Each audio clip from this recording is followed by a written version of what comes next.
Welcome to Lake Wales Airport on January 6, 2018. This is my 37th paramotor flight, launching on a 26-meter ozone spider with an Air Conception Nitro 200. All up flying weight's about 250 pounds. And this is a 360 video, and video quality is pretty terrible, but it's nice to be able to travel back in time, see where my hands were and what the wing was doing during each maneuver. This is my second time to perform most of these maneuvers, having done them yesterday on a 26-meter Mojo wing.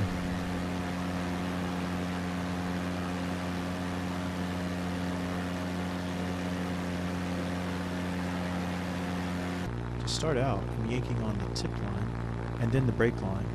This is an option to resolve a tangle in the wing, and Chris likes it as a warm-up maneuver. The big takeaway is just how hard and how quick you can yank on these lines when we need to. Look up at the wing and see the effect and how little heading change it causes.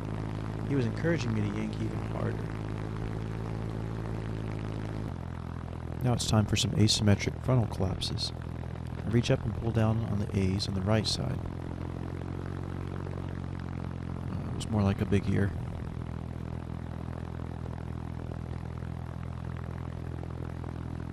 It's a little bit tricky to get all of the risers in one hand.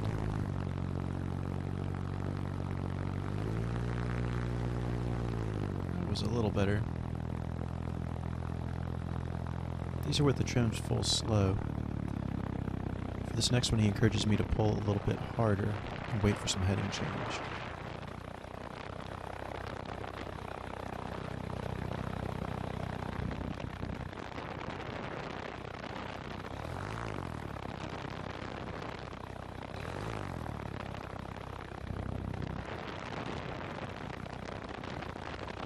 Now we're going to try for big ears on both sides.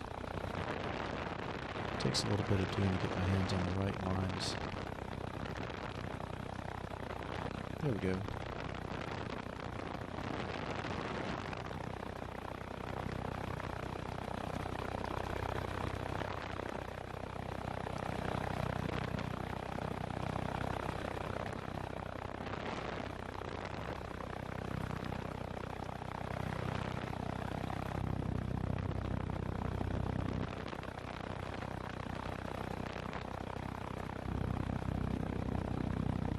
Now the trims are set full fast as we prepare for a collapse on just the right side, another asymmetric collapse. The theory is that the collapses should be more abrupt with the trims set full fast. Of course, this is just a B-wing, so it may be that the difference is really not as substantial as it would be with a more advanced wing. Now the trims are back full slow. I'm trying for a full frontal collapse. These were pretty easy yesterday on the Mojo, which is an A-wing that is not reflex, but they're a lot harder on this reflex spider. And part of the problem is getting a good grab on the A's. You can hear me bumping the throttle. Also, it takes a lot of pull. I managed to speed up the glider a little as I lift myself out of the seat, but that's about it. Now the motor's off for some intentional riser twist. The goal is to get some twist in, reach above the riser twist to steer with the brakes, using the brake lines instead of the brake toggles. The risers want to untwist, and it's hard to keep it twisted. I find what works best is to get a little bit of twist in one direction, and then try and snap around to the other side. And eventually, as you can see, I get about a half twist. The problem with trying to maintain the intentional riser twist is actually not a problem at all when it comes to having a good flying paramotor, but it just wants to straighten itself back out again. This was an incredibly valuable exercise, though, in part to understand the dynamics of feeling what the twist is like, and as Chris says, the goal is to make sure that our first riser twist is not a surprise, so that if one should happen in a collapse situation or a partial stall, that at least we will have experienced it before. And it certainly is a little bit odd to be flying backwards. Okay, skip ahead. I climbed up another few hundred feet, and it's time to do some left-right turns. I guess you could consider those to be kind of the lead up to wingovers. Chris points out that there isn't really a definition of what is a wingover versus what's just a steep turn followed by another steep turn. This is a really great exercise, especially for someone with my low level of experience, to understand that the wing has its own natural rhythm and to try to anticipate that rhythm with weight shift and brake application. In this particular attempt, I'm doing a pretty terrible job, but you know, it's the first try. I will point out that in this try, I'm using the brakes only, no tip line steering. Perhaps the biggest problem with this particular set of turns is that I'm coming in with the new brake too quickly. I should be waiting for the glider to make its own natural turn recovery and then introducing the new turn brake, if that makes any sense. Another problem is that I'm not being very proactive with the weight shift. It's almost as though I'm getting tossed around by the glider rather than leading the turns correctly with weight shift. But the good news is this gives me something to practice. And at a nice low intensity, this is something that I can practice on my own.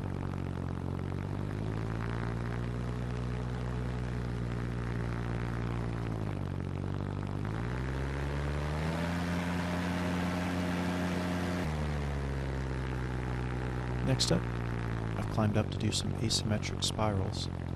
These are basically just continuous turns in one direction of a varying bank angle. So we enter the turn, steepen it up to approach the spiral mode where the glider starts to dive, and then check the outside brake to bring the bank angle back out to a reasonable point to keep the glider from getting into that full dive, locked out spiral. Something that was not really intuitive to me with an airplane background was to think about the angles of the wing in a spiral type turn, because the bank angle is important, but also the pitch angle and the heading as it goes around the turn are especially crucial. And much like with my first wing overs with this wing, these aren't very good asymmetric spirals. I'm using the brake only, with no tip steering, and honestly my arm's getting a little bit tired. This is a much more maneuverable glider than the Mojo, but it's still a fairly benign wing. And as you can see if you look up, the glider's really not entering that steep spiral mode. It's kind of more just a continuous descending turn.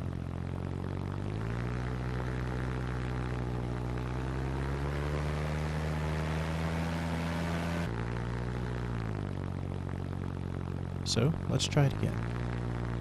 The trimmers are a little bit faster. This time I'll use the tip steering and the brake line, so we can get a little bit steeper turn.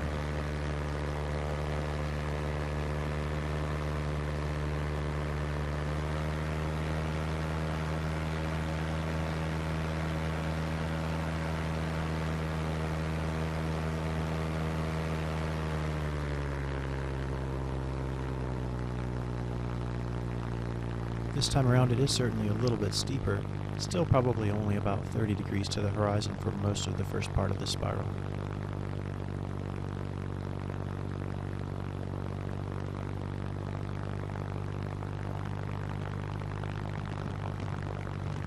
Of course, Chris is on the boat coaching me in real time. He encourages me to steepen the turn a little bit more. And if you look up, you'll notice that the angle of the glider approaches perhaps more 45 degrees to the horizon, and you can hear the wind noise pick up as the airspeed picks up.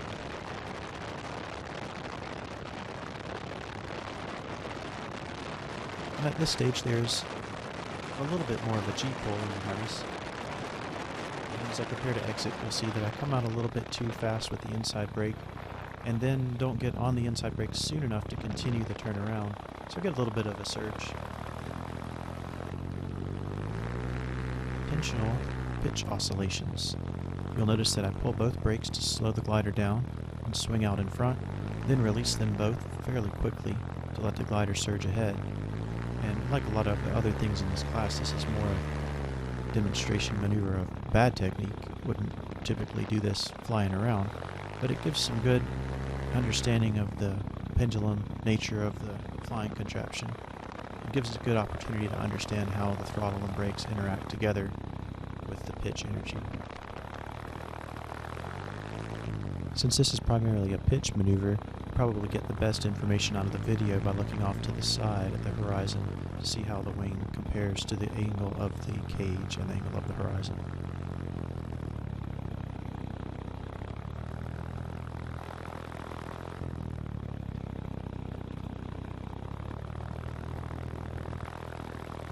Despite being 10.5 minutes into this video, I've edited it down from quite a bit of footage. Probably at this point have been in the air for about an hour and a half. The temperature on the ground is 55 degrees. I don't know what the temperature is up there, but it's cold. So, I'm starting to get pretty tired. The final maneuver will be some more left-right turns. With the tip steering, hopefully a little bit better control. Well, these turns do have the tip steering. Not a whole lot better on the control. Maybe a little bit better. It's definitely a steep learning curve for somebody at my low experience level. And Chris and I both noticed that with the tip steering, this glider is definitely a lot more dynamic. One of the most valuable lessons from the ground school and from the 2 flights with Chris's supervision was to learn how to listen for and better harness the glider's natural swing, both left and right and front to back. And this maneuver is probably the best one for isolating that skill. Well, I'd like to say thanks for watching if you stuck with it this long. It's probably fairly boring from the outsider's perspective, and if you'd like to have a much more exciting video, Tucker and Woody have both put out some excellent videos from their experience in the course doing full stalls and other maneuvers that I didn't really have any interest in. Tucker actually launched at the same time I did. In the beginning of this video, you can see him on his purple Mojo just ahead of me.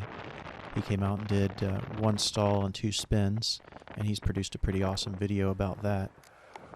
Of course, a huge thanks to Chris Santacroce and the Aviator team, including Eric Farewell, for having us at Wings Over Winter and for letting us do the course there.